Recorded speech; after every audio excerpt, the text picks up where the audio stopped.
ओम श्री स्वस्थानी व्रत कथा एकोनविंशोऽध्याय। ओम यं वर्मा वरुणेन्द्र रुद्र मरुतस्तुन्नन्तु दिव्यैस्तवैर्वेदैः साङ्गपदक्रमोपनिषदैर्गायन्ति यं सामगा ध्यानावस्थित तद्गतेन मनसा पश्यन्ति यं योगिनो यस्यान्तं न विदुषुरासुरगणा देवाय तस्मै नमः। श्रीमच्चन्दनचर्चितोज्ज्वलवपु शुक्लाम्बरा मल्लिका मालालङ्कृतकुण्डला परविलसन्मुक्तावली शोभिता सर्वाज्ञाननिदानपुस्तकधरी रुद्राक्षमालाधरी वाग्देवी वदनाम्बुजे वसतु मे त्रैलोक्यमाता चिरम्। मुखं करोति वाचालं पङ्गुं लङ्घयते गिरिं यत्कृपातमहं वन्दे परमानन्दमाधवं। नमो भगवते तस्मै व्यासाय मिततेजसे यस्य प्रसादवक्ष्यामि नारायणी कथामिमं। नारायण नमस्कृत्य नरं चैव नरोत्तमं देवीं सरस्वतीं व्यासं ततो जयमुदीरये। स्वस्थानी माता की जय। कुमारजी आज्ञा गर्नुहुन्छ, हे अगस्त मुनि, यति पातालका कुरा कहे, अब मर्त्य मण्डलका कुरा कहन्छु सुन्नु हवस्। मर्त्य मण्डलका दक्षिण भागमा ब्रह्मपुर नाउँ गरेको एक नगर छ। तहाँका ब्राह्मणहरू असङ्ख्य सम्पत्ति पाई वेद पुराण आदि नाना शास्त्र अभ्यास गरी आफ्ना आफ्ना कर्ममा रहेका थिए। त्यस नगरमा शिव भट्ट नाउँ गरेका एक अति गरिब ब्राह्मण थिए। तर गरिब भए पनि ती शिव भट्ट ब्राह्मणलाई लोभ मोह थिएन। आफ्नो कर्म छोड्दैनथे, अर्कालाई मिथ्या कुरा बोल्दैनथे। तिनकी सती नाउँ गरेकी ब्राह्मणी थिइन्। दुवै बहुतै मिलेका थिए। आफ्ना घरमा सम्पत्ति नहुँदा धेरै दुःख भयो र एक दिन शिव भट्ट ब्राह्मणले आफ्नी स्त्रीसित भने, हे स्त्री, हाम्रा घरमा सम्पत्ति छैन। सम्पत्ति नहुँदा सधैँ दुःख पाउँछौँ। अब सम्पत्ति वृद्धि गराउन सिद्धि गणेशको सेवा गरौँ भनी दुवै स्त्री पुरुषले 8 दिनमा मङ्गलबारका बिहान पख गणेश स्थानमा गई महाकष्ट गरी श्रद्धापूर्वक श्री गणेशजीको पूजा गरी सेवा गर्न लागे। त्यसो गर्दा गर्दा 8-10 वर्ष बित्यो। तब सिद्धि विनायक प्रसन्न भई आफ्नो दर्शन दिई, हे शिव भट्ट ब्राह्मण, हे सती ब्राह्मणी, तिमीहरूले सेवा गरेको देखि म सन्तोष भएँ। जो इच्छा छ सो वरदान लेऊ भन्नुभयो। शिव भट्ट ब्राह्मणले श्री गणेशलाई साष्टाङ्ग प्रणाम गरी अञ्जली बाँधी, हे परमेश्वर, अरू वरदान के मागौँ? पूर्व जन्ममा नकमाएको हुनाले यस जन्ममा सम्पत्ति नभई दुःख पाउँछौँ। सम्पत्ति तुल्याउनको इच्छाले तपाईँको सेवा गरेको हो। सम्पत्ति दिई हाम्रो दुःख छुटाउनु हवस् भनी बिन्ती गरे। त्यति शिव भट्टले भनेपछि सिद्धि विनायकले, हे शिव भट्ट ब्राह्मण, आजको 8 दिनमा मङ्गलबारको बिहान पख सधैँ झैँ यहाँ आई मेरो पूजा गर्नु। उसै बेला मेरो मुखजी जो देखाउला त्यो तिम्रो घर लगी तसलामा राखी माथिबाट तसलाईले छोपिदिनु र 4 दिन भएपछि माथिबाट छोपेको तसला झिकी हेर्नु। सुन होइ रहला तब सुखी हौला भनी वरदान दिई श्री गणेशजी अन्तर्ध्यान हुनुभयो। शिव भट्ट ब्राह्मण सती ब्राह्मणले मनमा आनन्द मानि सिद्धि विनायकलाई साष्टाङ्ग प्रणाम गरी घर फर्के। 8 दिन भएपछि मङ्गलबारको बिहान पख पूजाको सामग्री लिई शिव भट्ट ब्राह्मण सती ब्राह्मणी दुवै स्त्री पुरुष सिद्धि विनायकको स्थानमा गएर सिद्धि विनायकको सधैँ झैँ पूजा गरे। तहाँ देवताका अगाडि एक लड्डु देखि सती ब्राह्मणी र शिव भट्ट ब्राह्मणले त्यो लड्डु घरमा लगी तसलामा राखी माथिबाट तसलाईले छोपिदिए। 4 दिन भएपछि माथिबाट छोपेको तसला झिकी हेर्दा सुनको लड्डु भइरहेको देखि बहुतै खुसी भई त्यो सुवर्ण यत्नसित राखी त्यस दिनदेखि शिव भट्ट ब्राह्मण सती ब्राह्मणी असङ्ख्य सम्पत्तिवान भई सुखी भए। 10 घर डोली भिक्षा मागी खाने शिव भट्ट ब्राह्मणले सम्पत्ति पाएपछि एक दिन आफ्नी सती स्त्रीलाई, हे सती, पूर्व जन्ममा दान नगरेकाले यस जन्ममा दरिद्री भयौँ, दुःख पाएथ्यौँ। श्री सिद्धि विनायकको कृपाले यो सम्पत्ति भयो। अब यस जन्ममा दान धर्म गरौँ भनी दुवै स्त्री पुरुषले नित्य गङ्गामा गई स्नान गरी हरिहरको पूजा गरी सुवर्ण आदि नाना द्रव्य दान गरी धर्म गर्न लागे र शिवभट्ट ब्राह्मणको सम्पत्ति झन बढ्दै गयो। त्यो देखि एक दिन शिवभट्ट ब्राह्मणले आफ्नो स्त्रीलाई, हे स्त्री, हाम्रा सन्तान छैनन्, वृद्धावस्था भयो, सम्पत्ति मात्र भई के गर्नु, को रक्षा गरिदेला, सन्तानका निमित्त फेरि सिद्धि गणेशको सेवा गरौँ भने। शिवभट्टकी ब्राह्मणीले पतिको त्यस्तो वचन सुनि हवस् भनी अघि झै 8 दिनमा मङ्गलबारको बिहान दुवै स्त्री पुरुषले सिद्धि गणेशको सेवा गर्न लागे। तिनीले सेवा गरेको देखि सिद्धि गणेश सन्तोष भई, हे शिवभट्ट ब्राह्मण, तिमीले सेवा गरेको देखि म सन्तोष भए, वरदान ल्याऊ भनी आज्ञा गर्नुभयो। शिवभट्ट ब्राह्मण सती ब्राह्मणले अञ्जली बाँधी, हे सिद्धि विनायक,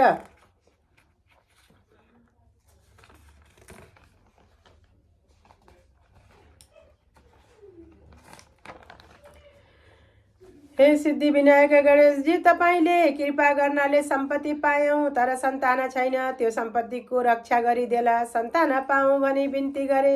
त्यो शिवभट्ट ब्राह्मणको वचन सुनि श्री गणेशजीले, हे शिवभट्ट ब्राह्मण, मङ्गलबारका दिन यस्तै गरी आई पूजा गर्नु र त्यस बेलामा एक गाई आई तिम्रो मुख हेरी रहनिन्, तिमीले पनि गाईको मुख हेरी पूजा गर्नु। वहाँ पछि गाईले गोब्र्याउनिन् र त्यो गोबर भुइँमा पर्न नपाई हातमा थापी घर लगी तसलामा राखी माथिबाट तसलैले छोपिजार दिन भएपछि उघारी हेर्नु, त्यस गोबरदेखि कन्या उत्पत्ति होलिन्। पुत्र भने तिमीलाई हुने छैनन्, किनभने पूर्व जन्ममा तिमीले राखेको छैन। यति गणेशजीले आज्ञा गरेपछि शिवभट्ट ब्राह्मण सती ब्राह्मणीले हवस् भनी खुसी भई साष्टाङ्ग प्रणाम गरी घर फर्के। गणेशजी पनि अन्तर्ध्यान हुनुभयो। त्यसका 8 दिनपछि मङ्गलबारका बिहान पख सब पूजाको सामग्री लिई शिवभट्ट ब्राह्मण स्त्री पुरुष दुवै सिद्धि विनायकको स्थानमा गएर सिद्धि विनायकको पूजा गर्न लाग्दा एउटी गाई आई तिनको मुख हेरिरहिन्। त्यो देखि गणेशको पूजा गरिसके गाईको मुख हेरी पूजा गरी प्रणाम गरे। तब गाईले गोब्राइन् र शिवभट्ट ब्राह्मणले त्यो गोबर भूमिमा पर्न नपाई हातमा थापी सिद्धि विनायकलाई परिक्रमा गरी दुवै स्त्री पुरुष घर गई त्यो गोबर तसलामा राखी तसलैले छोपिदिए। 4 दिन भयो र माथिबाट छोपेको तसला झिकी हेर्दा त्यस गोबरदेखि एउटी कन्या उत्पत्ति भइरहेकी देखे। कस्ती कन्या भने मध्याह्न कालका सूर्यको जस्तो तेज भएकी, पूर्णिमाका चन्द्रमा जस्तो मुख भएकी, बासुकी नागको शरीर जस्ता हात गोडा भएकी, बाघको जस्तो कम्मर भएकी, हात्तीको सुँड जस्तो उरु भएकी, पदमपत्र जस्ता नेत्र भएकी, गरुडका केश जस्ता केश भएकी, सावित्रीको जस्तो पैताला भएकी, त्यस्ती परम सुन्दरी कन्यालाई देखि शिवभट्ट ब्राह्मण सती ब्राह्मणले खुसी भई तसलाबाट हिफाजतका साथ पालना गर्न थाले। त्यस बालकलाई खुवाउन दुध भएन र फेरि मङ्गलबारको बिहान सिद्धि विनायकका स्थानमा गई पूजा गरी प्रार्थना गर्न लागे। गणेशजीले प्रसन्न भई, हे शिवभट्ट ब्राह्मण सती ब्राह्मणी, तिमीहरूको के भन्न इच्छा छ भन भनी आज्ञा गर्दा शिवभट्ट ब्राह्मणले, हे विनायक, तपाईँले कृपा गर्नाले सन्तानता भयो, तर त्यस बालकलाई खुवाउन दुध भएन, यति बिन्ती गर्न आयौँ भनी बिन्ती गरे। त्यति शिवभट्टका कुरा सुनि श्री गणेशजीले, मैले त्यस बालकलाई दुध दिए जाऊ भनी आज्ञा भयो। शिवभट्ट ब्राह्मणकी सती ब्राह्मणीले आफ्नो स्तन मिची हेर्दा दुध आयो र गणेशजीलाई साष्टाङ्ग दण्डवत गरी हर्ष हुँदै घर आई त्यस बालकलाई दुध खान दिई स्याहार गर्न थालिन्। जस्तै सीता उत्पत्ति हुँदा जनक राजालाई आनन्द भएथ्यो, त्यस्तै त्यहाँ बालक उत्पन्न हुँदा शिवभट्ट ब्राह्मण सती ब्राह्मणीलाई आनन्द भई आफ्ना शक्ति अनुसार ब्राह्मणहरू डाकी विधिसित न्वार नगराए। ब्राह्मणहरूले भने, हे शिवभट्ट ब्राह्मण, गाईको गोबरदेखि उत्पत्ति भएकी कन्या हुनाले यस बालकको नाम गोमा भयो। यो खुब भाग्यवानी हुनेछ, सम्पूर्ण लोकले मान्नेछन्। ब्राह्मणहरूले भनेको सुनि शिवभट्ट ब्राह्मणले श्रद्धापूर्वक दक्षिणा दिई भोजन गराएर ब्राह्मणहरू आफ्ना आफ्ना आश्रममा गए। तहाँ उपरान्त ती गोमा नाम गरेकी कन्या शुक्ल पक्षकी चन्द्रमा झैँ दिन दिन बढी 5 वर्षकी भइन् र एका दिन शिव भट्ट ब्राह्मण सती ब्राह्मणी ले हे पुत्री हामी स्नान गरी आउँछौँ तैँले पूजा गर्ने अक्षता केलाई राखेस् भनी अराई दुवै स्त्री पुरुष गङ्गाजीमा स्नान गर्न गए। त्यस्ता प्रकारले ती दुवैजना स्नान गरी नित्य प्रति हरिहरको पूजा गरी सुवर्ण आदि नाना द्रव्य दान गरी आउने गर्दथे। तिनको त्यो दानले गर्दा अमरावती कम्प भयो र इन्द्र डराई 33 कोटी देवता समेत भई कैलाश पर्वतमा गई श्री महादेवसित बिन्ती गरे, हे जगदीश्वर, मर्त्यमण्डलका दक्षिण भागमा ब्रह्मपुर नाउँ गरेको एक नगर छ। तहाँ शिव भट्ट नाउँ गरेका एक ब्राह्मण छन्। तिनकी सती नाउँ गरेकी ब्राह्मणी छन्। ती दुवै स्त्री पुरुषले तपाईँको पुत्र गणेशको सेवा गर्दा गणेशजीले प्रसन्न भई तिनीलाई असंख्य सम्पत्ति दिनुभयो। ती शिव भट्ट ब्राह्मणले सम्पत्ति पाएकाले नित्य गङ्गामा गई स्नान गरी हरिहरको पूजा गरी सुवर्ण आदि नाना द्रव्य दान गरी घर आउँछन्।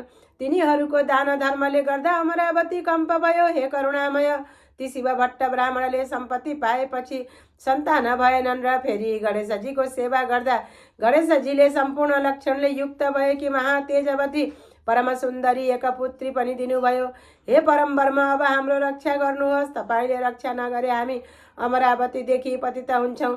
त्यति इन्द्रादि देवताको वचन सुनि श्री महादेवले, हे इन्द्र, नडराऊ, म रक्षा गरुला, तिमी अमरावती जाऊ भन्ने आज्ञा भयो र इन्द्रले हवस भनी श्री महादेवलाई साष्टाङ्ग प्रणाम गरी अमरावतीमा गए। इन्द्र गएपछि श्री महादेवले इन्द्रको रक्षा गर्नका निमित्त जटाको मुकुट गरी भिक्षुक रूप भई बायाँ हातले त्रिशूल लिई दाहिने हातले डम्मरु बजाई भस्म लेपन गरी शिव भट्ट ब्राह्मणका घर गई भिक्षा माग्नुभयो। गोमा त्यस बेला आफ्ना बाबुको नित्य पूजा गर्ने अक्षताहरू केलाइरहेकी थिइन्। केही बेर भयो र मेरा बाबा महातारी गङ्गामा स्नान गर्न गएका हुनुहुन्छ। म अक्षता केलाउन लागेकी छु, भिक्षा दिने कोही छैनन्, एकछिन पर्खनुहोस् भनी पर्खाइराखिन्। एकछिन पछि गोमाले अक्षता केलाइसकी भिक्षा लिई भिक्षुक रूप श्री महादेव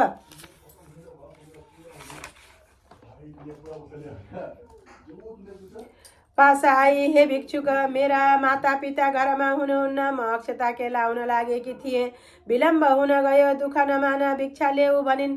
भिक्षुक रूप श्री महादेवले, हे ब्राह्मणी, यतिका बेर पर्खाई, अहिले भिक्षा दिन आई, त्यो भिक्षा म लिन्न, दिने भए तेरो बाबुको पूजा गर्न केलाई राखेको अक्षता दे भन्नुभयो। भिक्षुक रूप श्री महादेवले आज्ञा गरेको सुनि गोमाले लिने भए यो भिक्षा ल्याऊ, नलिने भए अक्षता त दिने होइन भनिन्।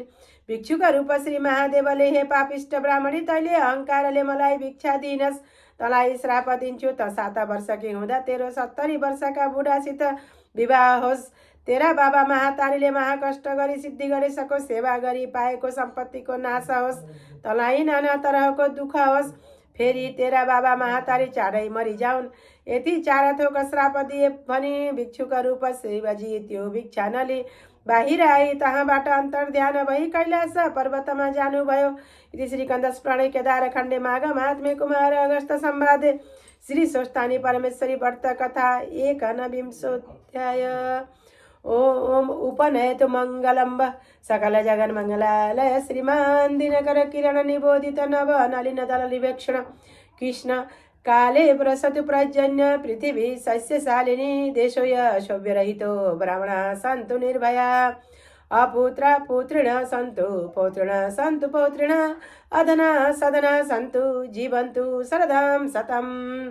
तत्रैव गंगा यमुना च तत्र गोदावरी सिन्धु सरस्वती च तीर्थानि सर्वाणि वसन्ति तत्र यत्राच्युतोद्धार कथा प्रसंग। या कुन्देन्दु तुषारहार धवला या शुभ्रवस्त्रावृता या वीणा वरदण्ड मण्डितकरा या श्वेत पद्मासना या वरमाच्युत शंकर प्रभृतिभिर्देवैः सदा वन्दिता सा मां पातु सरस्वती भगवती निःशेषजाड्यपहा।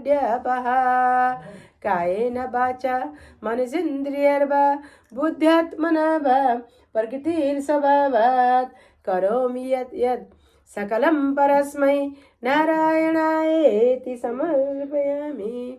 भन्नुहोस् स्वस्थानी माता की जय।